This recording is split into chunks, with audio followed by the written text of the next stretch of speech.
el fuego está compuesto por tres partes, y para que el fuego se produzca deben estar esas tres partes presentes. El primero de estos es el combustible.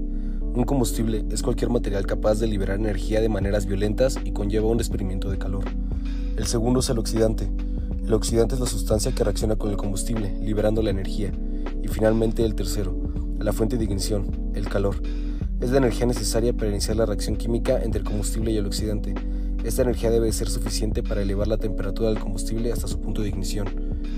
En este video haremos un paralelismo entre el fuego y las masacres y movimientos que hubo alrededor del año 1968. Para darles a entender mejor este punto, decidí explicarles esto en la introducción del video. Así que avancemos al siguiente punto. Las revueltas estudiantiles de 1968 fueron impulsadas por una combinación de factores sociales, políticos y culturales que actuaron como el combustible para la protesta.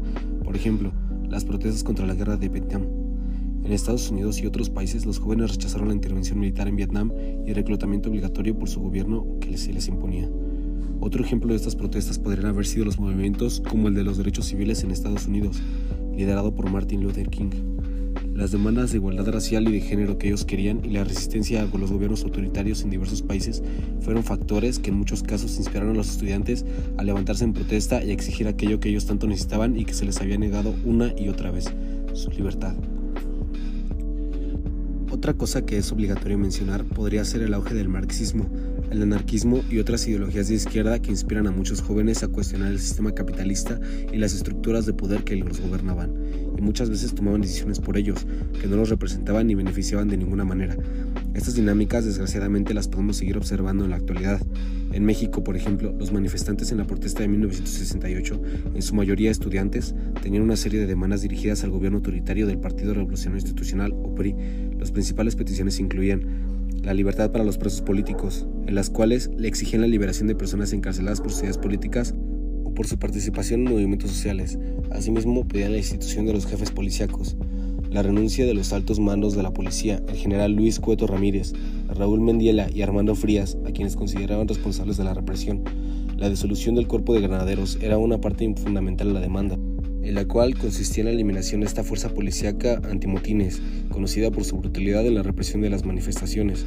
Asimismo, la degradación del delito de disolución social, en la cual solicitaba la anulación de los artículos 145 y 145A del Código Penal, que se utilizaban para criminalizar la protesta social y la disidencia política. La indemnización a las familias de los muertos y los heridos también era una parte fundamental de la demanda. Reclamaban compensaciones para las víctimas de la violencia política y militar. Asimismo, pedían el esclarecimiento de responsabilidades por los actos de represión. Exigían que se investigara y se castigara a los funcionarios y miembros de las fuerzas de seguridad responsables de la violencia contra los manifestantes. También exigían mayor democracia y libertades civiles. En un sentido más amplio, buscaban una apertura política, el fin del autoritarismo del PRI y el respeto a las libertades de expresión, prensa y manifestación.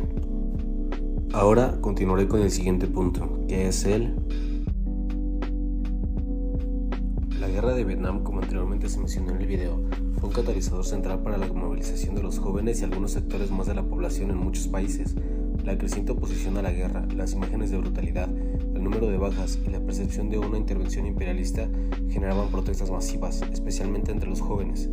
En muchos lugares existía un profundo descontento con los regímenes autoritarios, como era el caso de los jóvenes mexicanos en contra del régimen del entonces presidente Gustavo Díaz Ordaz, las burocracias rígidas como la del PRI y la falta de participación ciudadana en la toma de decisiones fueron factores decisivos para que las protestas se llevaran a cabo.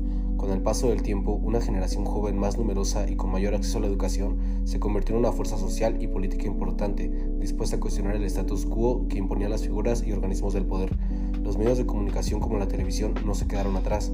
En particular, esta permitió que las imágenes de protestas, conflictos y eventos importantes se difundieran rápidamente a un nivel global, creando una conciencia compartida y fomentando la solidaridad entre diferentes movimientos, independientemente de dónde vinieran las personas que los conformaban. Estos ejemplos sirven para conocer el alcance que tuvo el movimiento alrededor del mundo en 1968. Aunque este video se ha concentrado principalmente en el movimiento estudiantil de nuestro país, no fue el único que se llevó a cabo en ese año alrededor del mundo.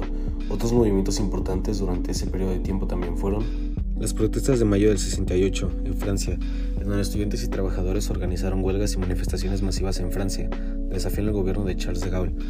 En la primavera de Praga, en Checoslovaquia, un intento de democratización del país bajo el liderazgo de Alexander Dubček, sofocado por la invasión de la Unión Soviética. En los Juegos Olímpicos de México 68 hubo una protesta de Black Power, donde atletas afroamericanos, Tommie Smith y John Carlos específicamente, levantaron el puño en el podio en señal de protesta contra la discriminación racial en Estados Unidos. Otro evento a mencionar fue la masacre de My Lai, en Vietnam, en donde las tropas estadounidenses mataron a cientos de civiles vietnamitas, lo que intensificó el rechazo a la guerra de Vietnam. Otro evento importante a mencionar sería el movimiento feminista y de liberación sexual, en donde en varios países las mujeres comenzaron a exigir mayor igualdad de derechos y el acceso a anticonceptivos. La abundancia de movimientos sociales alrededor del mundo durante este periodo específico de tiempo nos puede hablar acerca de que la población en general empezó a tener una especie de despertar colectivo, hablar claramente que las formas de gobierno no eran justas ni eficientes. Ahora sigamos con la última parte del video. Inicialmente las demandas estudiantiles se centraban en cuestiones específicas como la disolución del cuerpo de granaderos y la degradación de artículos del Código Penal que se utilizaba para reprimir la disidencia. Desgraciadamente, la violencia estatal no solo radicalizó las demandas, sino que también atrajo un mayor número de participantes al movimiento. Profesores, intelectuales, obreros, amas de casa y otros sectores de la sociedad se solidarizaron con los estudiantes ante la brutalidad del gobierno. El punto culminante de la represión fue la masacre del 2 de octubre en la Plaza de las Tres Culturas en Tlatelolco. La violenta actuación del ejército y del batallón Olimpia contra una manifestación pacífica dejó un saldo trágico de muertos, heridos y desaparecidos. Este acto de extrema violencia marcó un punto de inflexión, evidenciando la intolerancia del gobierno ante la disidencia y dejando una profunda herida en la memoria colectiva del país. A continuación, nos adentraremos en la memoria colectiva de la gente para investigar qué tan importante fue el 68. Primero, ¿cómo te llamas? Eva. ¿Crees que el 68 sigue siendo relevante para las generaciones actuales? Sí, porque pues es un movimiento para saber sobre los estudiantes y qué pasó tanto aquí en México como lo que podría pasar en cualquier otro lado. También pues es muy importante para saber qué fue lo que pasó con el gobierno y qué fue lo que hizo que esto pasara aquí. Muchas gracias. Bueno, primero, ¿cómo se llama? Alexis Jocelyn Velasco Muñoz. ¿En dónde has aprendido sobre el movimiento del 68?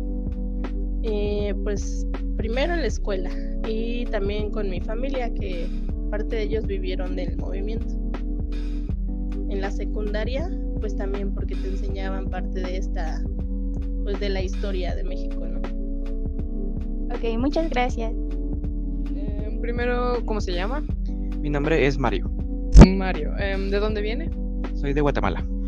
¿Qué conoce usted sobre el movimiento del 68 en México? Muy bien, estoy aprendiendo en el Museo del 68 acerca de la masacre que ocurrió en este año. Y estoy aprendiendo mucho acerca de este movimiento, de las represiones que hubo del gobierno y de cómo se manejó todo a través de los medios. Muchas gracias.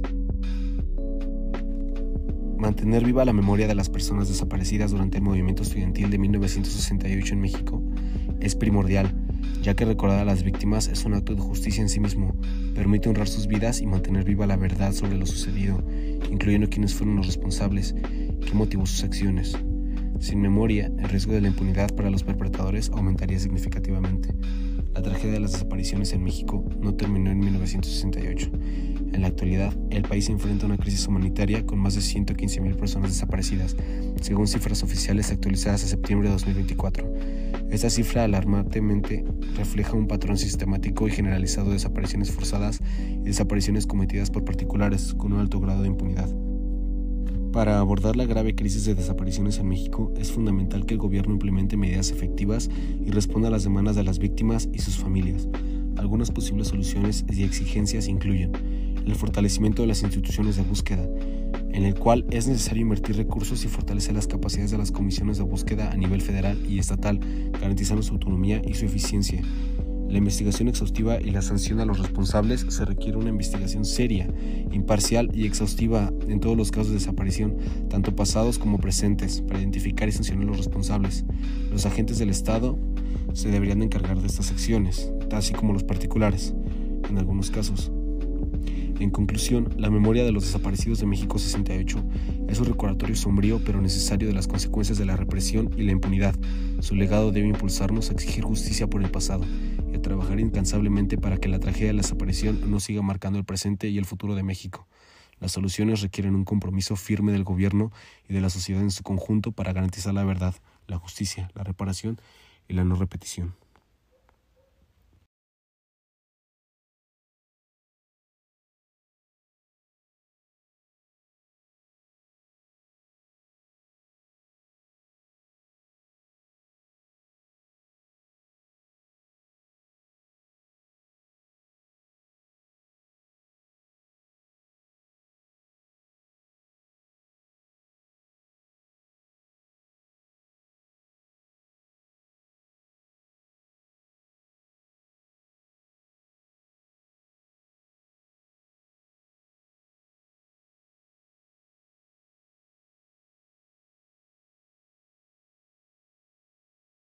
Gracias por el video. Invitamos a reflexionar acerca de los acontecimientos narrados en este. Muchas gracias y hasta luego.